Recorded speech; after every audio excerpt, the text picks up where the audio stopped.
Ну что, погнали?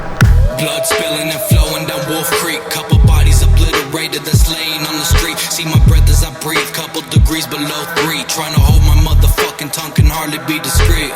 My heart's beating as the pendulum stops. It's like I'm trapped inside an hourglass, a minutes to drop. My mind's extremely altered and lately my vision's so corrupt. Dead, get it? I'm seeing infrared. I'm cold as fuck enough to make a penguin freeze. I seen the pathway to heaven, but I'm stuck somewhere in between. Fuck, I'm so sick of the nuisance. About to infiltrate these bullets into hundreds of humans, so keep it moving. There's a lot of death upon us, all you demons act as honest. Fucking over everybody while you staying at your comments. Got the leader in the shadows asking servants what the fuck you brought us. Don't complain cause it's the wicked man who fucking burned the hottest.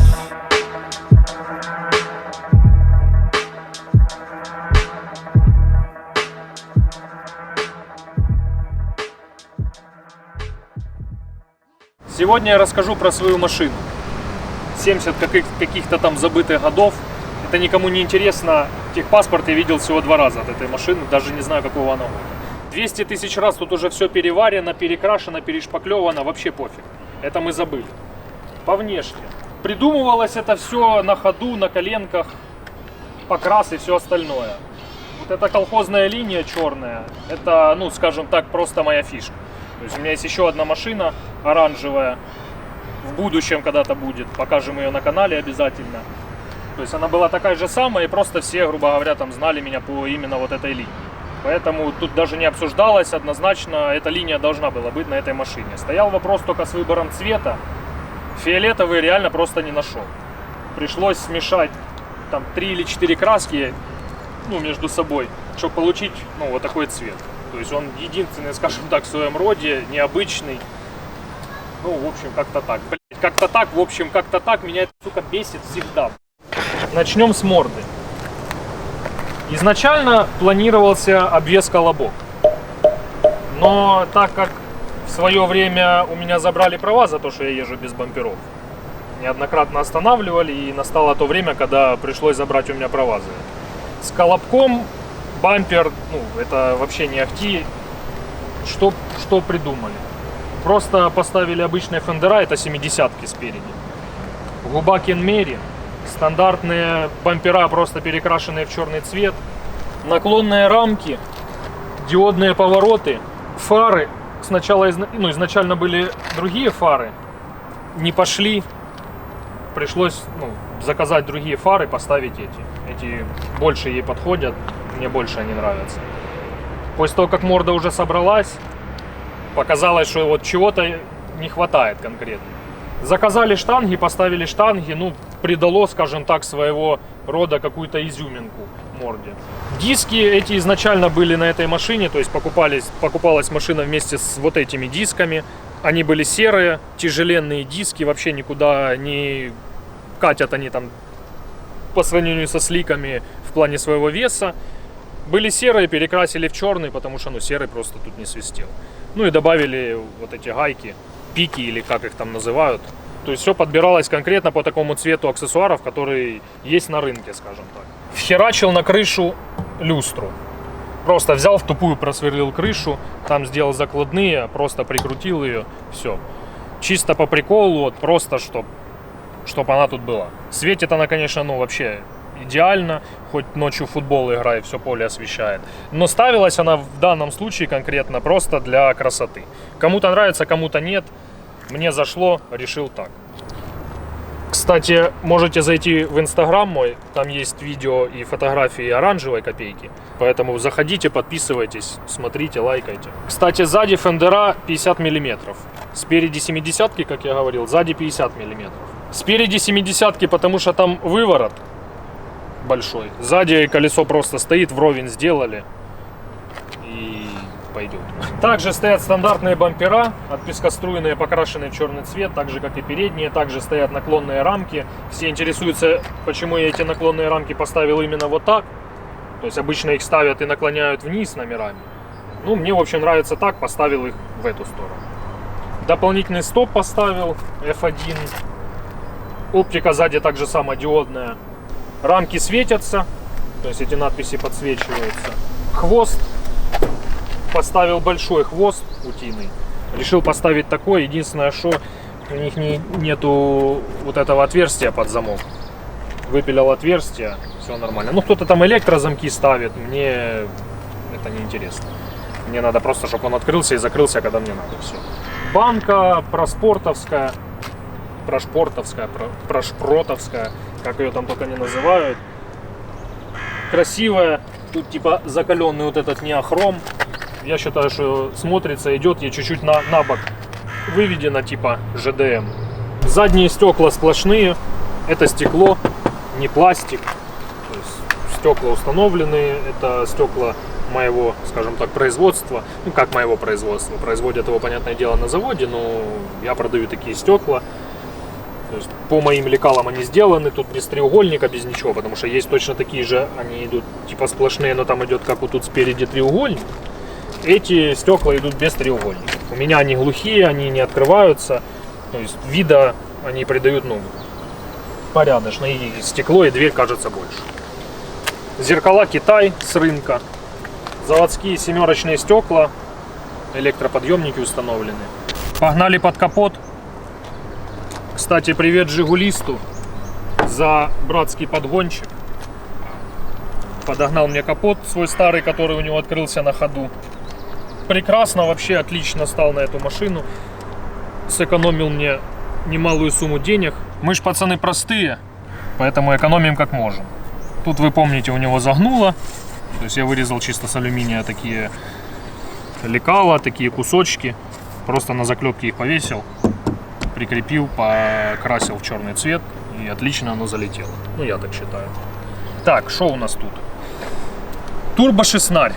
Все как обычно, по стандарту. Вообще я топлю, кстати, за восьмиклопы, это все знают. Но данная машина покупалась уже, грубо говоря, там в коробке мне навалили кучу всякой хрени, собранной вообще хрен пойми как. Об этом мы поговорим позже. И как-нибудь, может, в следующий раз, может, сегодня зацепим. Ну, по-любому мы сегодня зацепим какие-то моменты. Но в основном это будет уже в дальнейшем. Это вот эти горе-мастера, такие как вот работают, там делают, берут деньги за свою работу и ни хера толком нормально собрать не могут. Так вот, конкретно тут мне досталась вот такая машина. То есть собрано было просто, ну, ужасно все было собрано. Турбина хлам. Т-25 китайская турбина. Хламидла жесткая. Это вы по самой конструкции турбины можете понять. Горячка огромная, холодная часть маленькая. Раздувается поздно, сдувается очень быстро. Но, тем не менее, мы будем пытаться ездить на этой турбине с теми всеми турбоцарями. И результаты вы видели в первом видео. То есть это то, что есть на сегодняшний день. Машина, конечно, еще так сыроватая, скажем так, не дособранная до конца, как я хочу, потому что времени просто на все не хватает, но уже что-то есть, то есть какое-то начало уже этому положено, ездит, передвигается, можно с кем-то пострелять.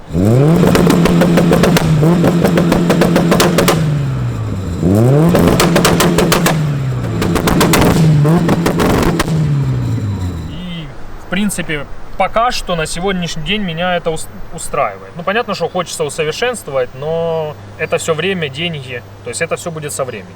Мотор тут 1.6 на нивовских поршнях, все остальное стоковое, ну, по низу именно стоковое. В плане коленвал, шатуны, все сток, ничего там не облегчалось, то есть какое есть, такое и поставили. Ну, единственное, что Нива поршни, ни ковку, ничего мы там такого дорогого не покупали, и тем не менее как-то ездим. И вроде пока что неплохо. Головка. Пиленные каналы. Все как у всех, в принципе. Валы не какие-то финдиперцевые стоят. Вообще изначально машина, не изначально, она и сейчас, грубо говоря, под дрифт. То есть ее основное направление будет дрифт. Но в последнее время у нас в городе появилась такая тенденция турбо-царей, турбо-корчей. Поэтому пока что решили поездить на вот этом всем в драге, ну, в обычных наших уличных гонках. Не в каких-то там чемпионатах, а именно в уличных гонках. Нахлобучить там сначала всем, а потом уже уйти спокойно себе в дрифт. Длиться, я думаю, это будет недолго, ну а там мы посмотрим. Поэтому валы тут стоят обычные, тюнинговые, не спортивные. Клапана сток, не увеличенные, обычные стандартные клапана. Впуск клаптурбовский ресивер, тоже хлам. Выхлоп тоже клаптурбо коллектор. Даунпайп, то, понятное дело, уже все самодельное на 63-й трубе. То есть весь выхлоп без резонаторов, без ничего. Чисто прямой 63-й выхлоп. По охлаждению нивовский радик, Карлсоны, Блуов Китай, 56-й дроссель. Короче, ну ничего тут в принципе прям такого сверхъестественного нет. Ничего военного, обычный мотор на дырявой турбине. Кстати, смотрите, как отлично стоит интеркулер в штатном месте. Просто, ну, прекрасно. И все тут становится, и все, и помещается и радиатор, и вентиляторы, и все прекрасно. Ну, конечно, каждому свое, кому-то нравится и на улице интеркулер, когда он висит. Это же дело лично каждого, но разговоры шли о том, что он сюда не помещается. Интеркулер точно такой же, как у владельца Жигуля, по размерам. Дальше, силиконовые пайпы на впуске чисто стоят. Тут еще нету силикона нигде. Я со временем думаю, что перейду везде тут на силикон. Но это сами прекрасно знаете по деньгам, сколько это выходит. И поэтому пока только на впуске. То есть важно на впуске. Кстати, хомуты обычные стоят, не усиленные. Надо бы, конечно, вот поменять еще хомуты. Но опять же, это все со временем. И все будет. Радиатор, как я уже говорил, тут нивовский. То есть система охлаждения типа как на классике. То есть не замкнутая, как на переднеприводных ВАЗах, а классическая с расширительным бачком. То есть, ну, как по классике. Это расширительный бачок. Его надо выкинуть отсюда, но до него еще просто руки не дошли. Он так-то прикольный вроде с виду, но, блин, место занимает дохренище. И самовар. Самый настоящий просто самовар. Кстати, хочу сделать немаловажную такую вставочку. Посмотрите, где установлена маслопомойка. Она установлена слева, то есть со стороны водителя. Почему? Этому никто не придает значения, вам этого никто не скажет, потому что они сами этого всего не знают и на такие мелочи не обращают внимания. Она установлена там, потому что тут турбина, горячая часть, выхлоп, коллектор. Что будет, если масло попадет на турбину, на выхлоп, на даунпайп? Вы сами прекрасно знаете. Поэтому она установлена там. Если даже с ней что-то случится, там масло брызнет куда-то или там будет полностью разорвет ее, я не знаю, что там с ней может случиться, масло будет с той стороны, где нет горячей части. По маслоподаче. У кого, конечно, нет денег, те обычно лепят с тормозной трубки, ну, маслоподачу. Я не советую этого делать. Почему? Потому что часто они то ломаются, то там со временем хоть в них масло и бежит, но тем не менее там машина долго стоит. Ну мало ли что с ней может случиться, там сгнила, сломалась от вибрации, треснула, еще что-то, неважно. То есть опять же масло бежит у нас куда? На турбину. Пожар неизбежен. Безопасность дороже, чем не менее бюджета. Но если вдруг у вас нету там денег, или не везде, кстати, их делают. То есть, может, в некоторых городах не делают эти трубки, а делать их надо четко по лекалу, по наклонам. Если нету денег на такую трубку, то обязательно нужно иметь в машине вот такую вещь.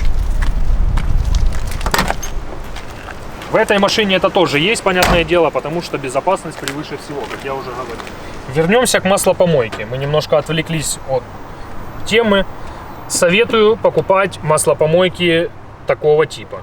Не D1, вот эти как китайские там, понятно, что это тоже Китай, но не D1, вот эти пустые, которые люди покупают, я вообще не понимаю, зачем это ведро, просто самое настоящее ведро. Зачем эта маслопомойка вообще нужна?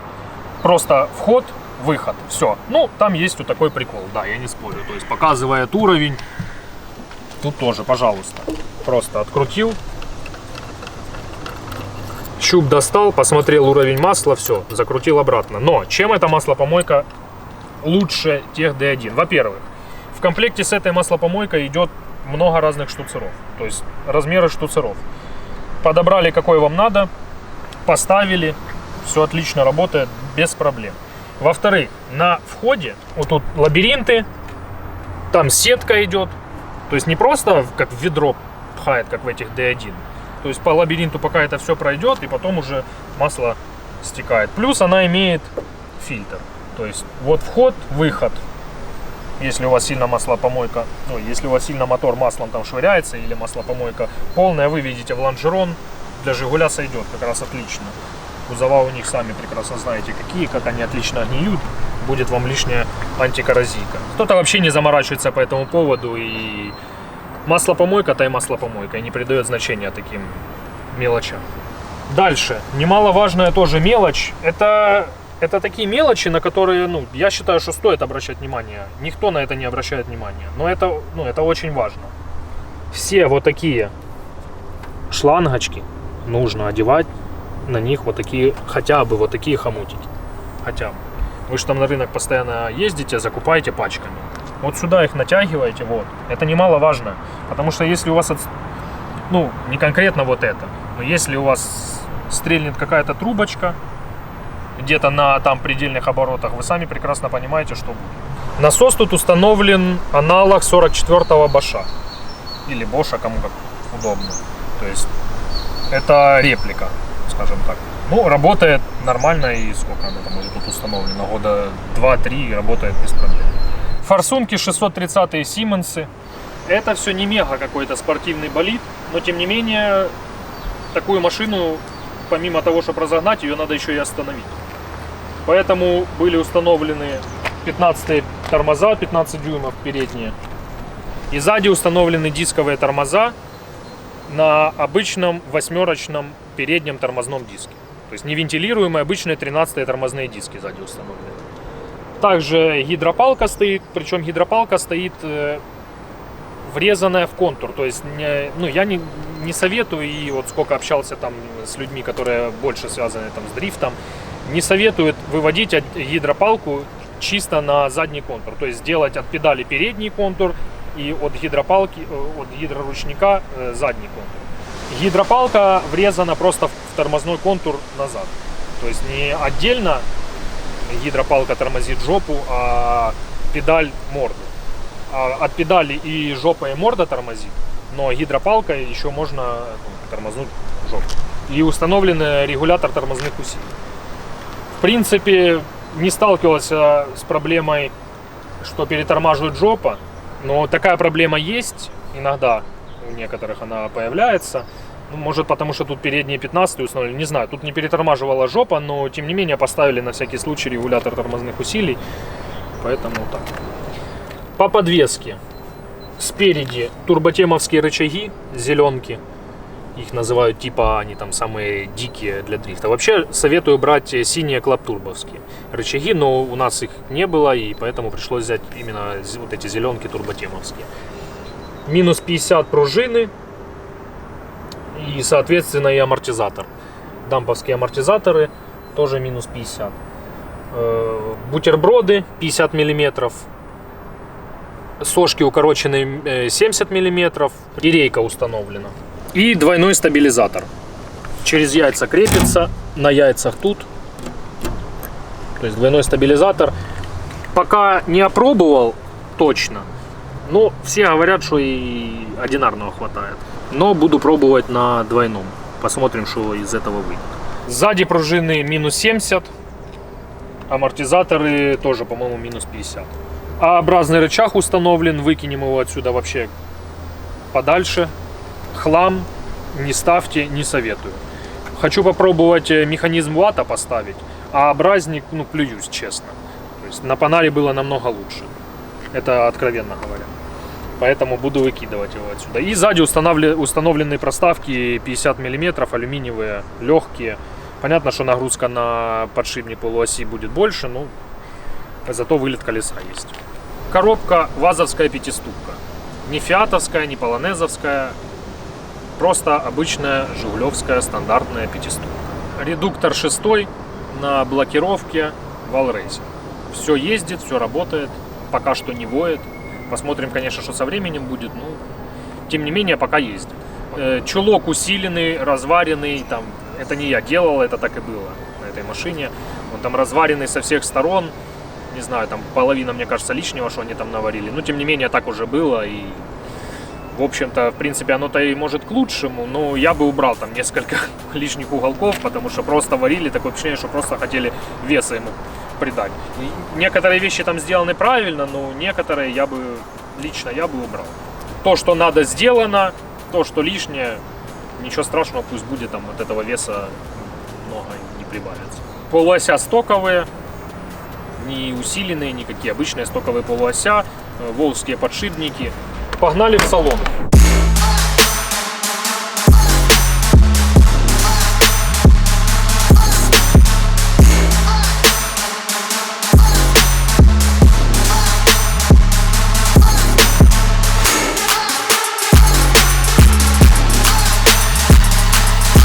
Китайский руль, но с именной эмблемочкой. Ну, мне так нравится, поэтому сделал так. Дальше тахометр, огромнейший будильник. Это купил Андрюха, владелец Жигуля. Ему не понравился, он не захотел ставить, я у него его перекупил и поставил себе.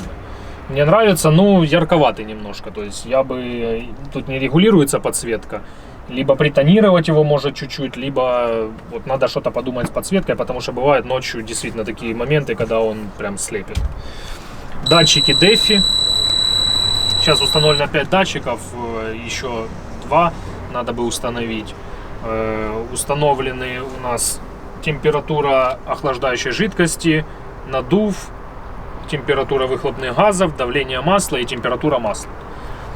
Температура масла тоже немаловажный такой датчик, то есть по нему можно смотреть, там, когда насыпать, когда уже масло прогрелось, чтобы не было печальных последствий для турбины. Понятно, что от этого от всего сейчас уже начали отказываться, от грядок, от всего вот этого, но мне вот нравится. Датчик уровня топлива обычный заводской, просто шкалу поменял, чтобы она была более-менее тут в тему.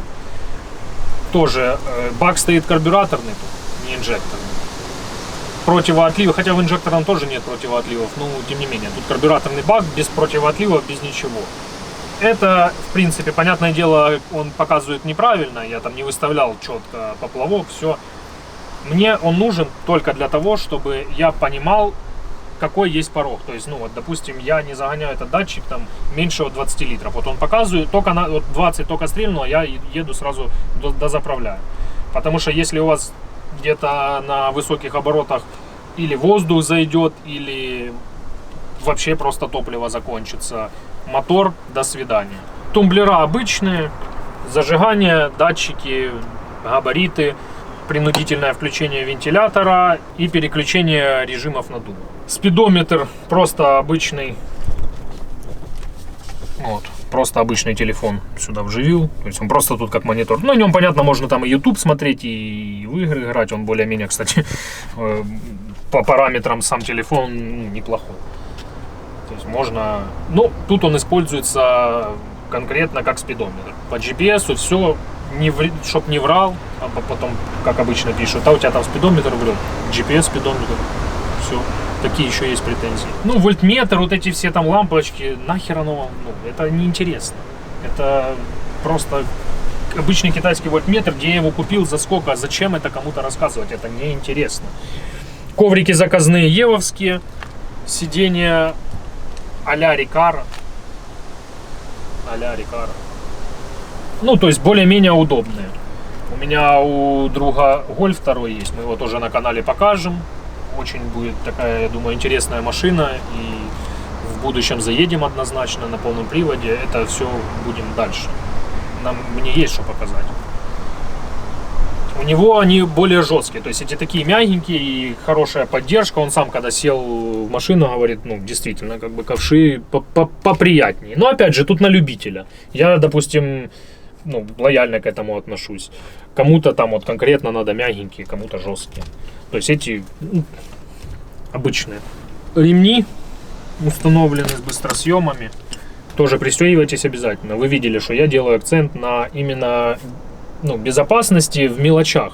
То есть понятно, что, ну, это все какая безопасность, это Жигули. Но тем не менее надо соблюдать какие-то меры безопасности, хотя бы просто начальные. Это огнетушители, ремни. Я не говорю, что я там постоянно везде по городу езжу с пристегнутыми ремнем и так далее. Но на гонках, когда ты едешь эти там 402 метра или где-то боком валишь, надо пристегиваться. Боком так вообще тем более, потому что тебя с сидений выкидывает постоянно. Как там люди ездят без ремней, ну, то они, значит, так и ездят, раз без ремней. Так как сюда поставил вот эту вот всю панель датчиков, скажем так, можно ее так назвать, Печка тут перекрылась. Печка ж тут, ну, заводская идет, 2 обычных дефлектора. Перенес ее сюда. Для чего? Машина зимой использоваться не будет. Но мало ли кто-то какую-то чушь сморознет, что я аж замерзну. Тогда включу печку и мне станет теплее, я так думаю. Электроподъемники, как я уже говорил, запуск кнопки. Все. Гидропалка. Обычный стоковый. Кстати, хочу поменять на такой, как у Андрюхи стоит. Удобная тема. Хочу попробовать. Порекомендую, когда сам это пройду. Не знаю, как оно получится, но вот хочу попробовать. У него вот это вот удлиненная с углом. Вот хочу ее еще попробовать. Рулевая колонка маздовская, регулируемая по высоте. Не регулирую, поставил один раз, все, забыл. Но она тут с Мазды стоит. Мозги январь 7.2. Машина, вы видели, как едет. Нормально, будем пробовать лучше. И я думаю, поедет однозначно лучше. Но пока вот так. Ну что, я думаю, хватит вам пенис в ухо вкручивать. Будем ехать.